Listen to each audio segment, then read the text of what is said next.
Hi, this is Tad from Island, and today I'm joined by Davie Park, who is one of our SEs based in Chicago. Hey, Davie.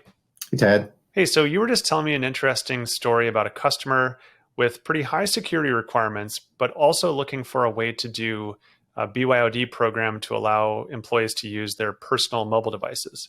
So how are we solving that with Island? Yeah, just first and foremost, one of the most things that we are seeing across a lot of our customers, in fact, is around mobile devices.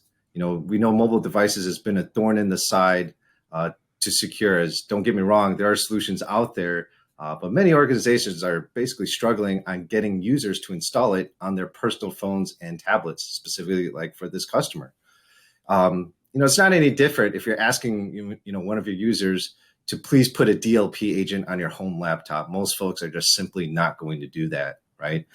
Since the browser is one of those sticking points on a phone or a tablet, your only alternative is either to route, all browser traffic to a proxy or basically use a VDI, in order to protect things like uploads, downloads, malware, or needing to do a DLP scan, preventing printing, of sensitive data in that regards.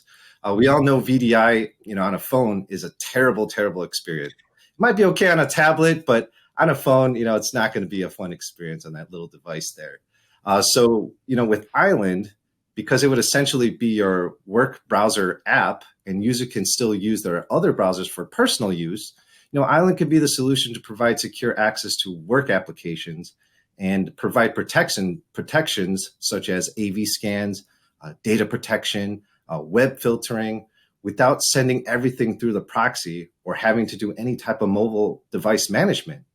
And the other thing is we can also integrate with any mobile application management tool, which basically forces users to use Island anytime a work app needs to open a browser, right? So if I tap on a link, it'll automatically open in Island, as opposed to other apps, it'll just open to your favorite browser that you use today.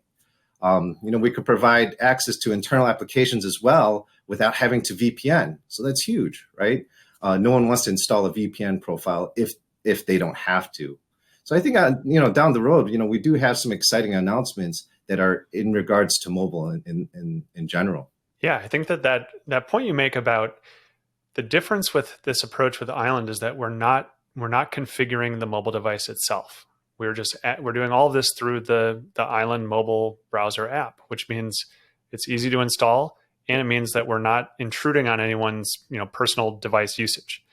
Like, for example, I'm familiar with the MDM space, and one of the things that always made me a little uncomfortable is if you enroll your personal device in MDM, there is the possibility that someone could wipe it, someone could could redirect all of your network traffic to a central proxy, and so it kind of doesn't make it feel so much like your personal device anymore. So what you're describing with Island is we're actually giving them the best of both worlds. They can have the full access to their enterprise apps through the Island mobile browser, but their personal device stays personal. Everything else is off limits from Island. Yeah, that's exactly it, right? There's always that weird perception of, I wonder what my office or what my manager can see on my own personal device that I do on my phone. So it's one of those things to help create that level of privacy that's needed for my personal device, but still, hey, you know what? This app is specific for work, but if I'm not doing work, I don't have to use it, right? Plain and simple, just like that. And then I don't have to route everything through a proxy, which, yeah, your work is going to see everything that you're doing in that regards, right? And even just a simple convenience feature like your personal bookmarks. You don't have to worry about mixing in work bookmarks and personal bookmarks into one collection. You can keep those easily separate just by using your two different browsers on your phone. Yeah, exactly. Even think about things around password management too, right? So you could keep your work password specifically for your work app, which would be the Island browser. All your personal passwords will stay separate outside of that. That's perfect. And we should mention, when we're talking about mobile devices, we now support both iOS, iPhone, and iPad, as well as Android. So the wide world of mobile devices now can use Island Enterprise Browser on there. Right.